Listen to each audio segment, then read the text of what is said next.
Forbidden Kingdom vs. Doppelganger round 2. Let's go.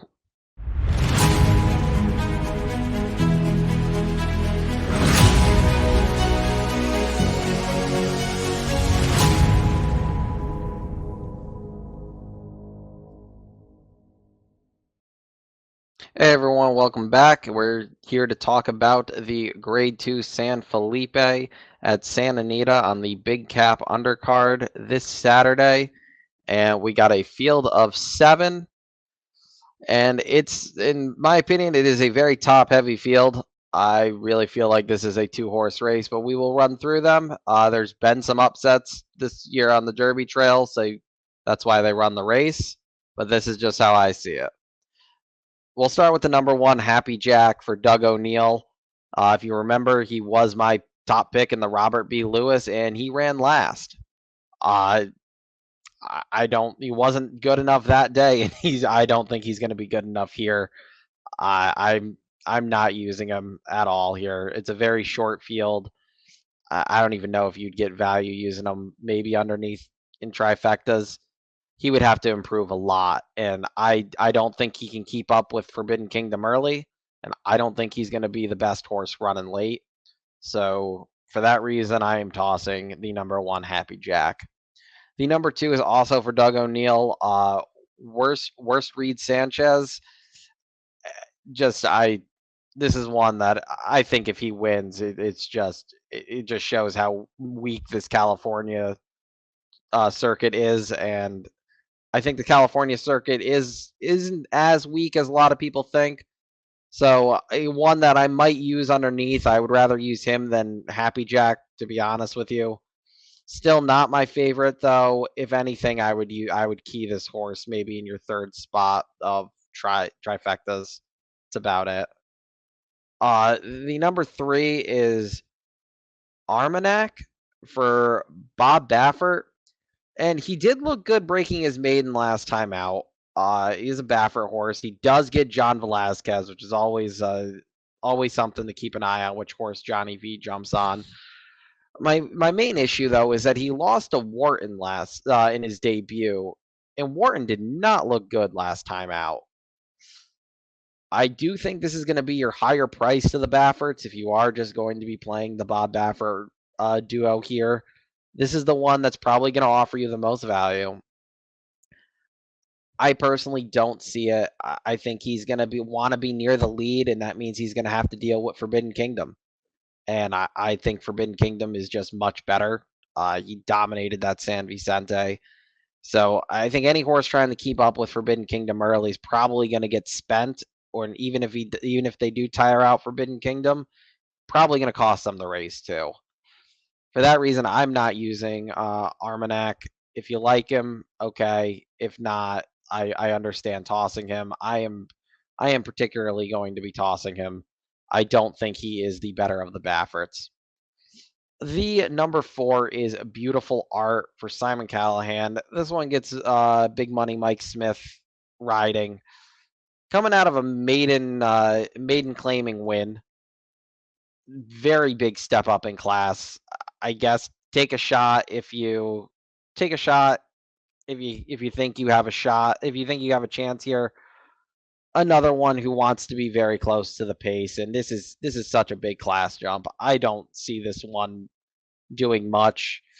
Ran okay last time when it kind of sat right on the pace. The pace wasn't particularly super fast. So he's not for me. Maybe with a good break, Mike Smith can keep him close enough that this horse can finish running second or third if some other horses don't fire. Not for me. At a big price, though, I can see using underneath. The number 5 is Doppelganger for trainer Bob Baffert. And last time we saw him, he ran 4th in the San Vicente. But this horse has looked all along like he wants 2 turns. He gets 2 turns today. He galloped out very well in that San Vicente. He galloped out right next to stablemate McLaurin Vale, who was supposed to run this past weekend at Oaklawn, but unfortunately did not ship well when they tried to load him into the van. So they did not end up shipping him.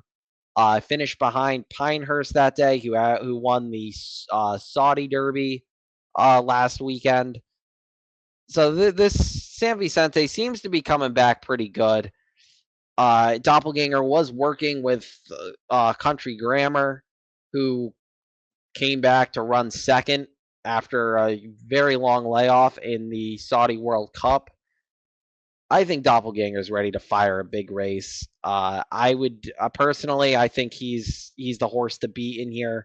I know Forbidden Kingdom looks tough too, but I think Doppelganger has been the top Bob Baffert horse, 3-year-old this whole time. I was very high on him. I was very high on him in the going into the San Vicente that I wanted to try to beat him. I did beat him. I just didn't have the right horse. I think going around 2 turns though, this horse is really going to shine. The number 6 is Forbidden Kingdom, and here is the. I think today is going to be his biggest test. He's clearly got the speed. He's got the class.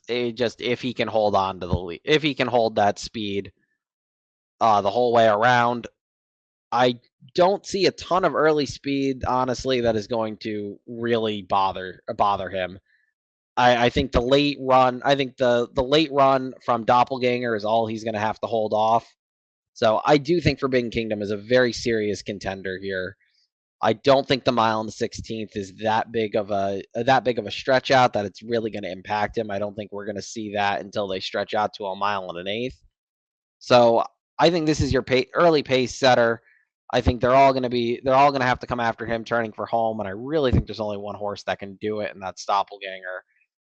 I don't think you're going to get value using both of them though. So I think it's one of those situations where realistically, if you're looking for value on your tickets, you're going to have to lean one way or the other.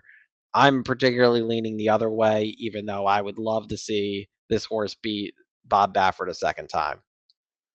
The number 7 is Cabo Spirit, and Cabo Spirit ran second in the Robert B. Lewis by a long way.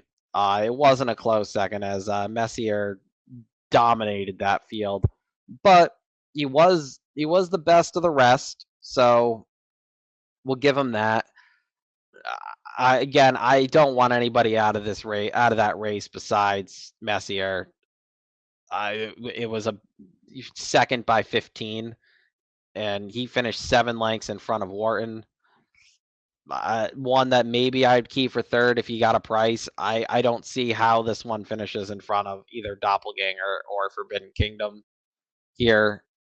He would need to improve a lot, and I didn't see a whole lot in that last race that tells me that he is ready to fire a career effort here to be able to contend. So in the end, this is going to be a short video, but I think this is a pretty straightforward prep.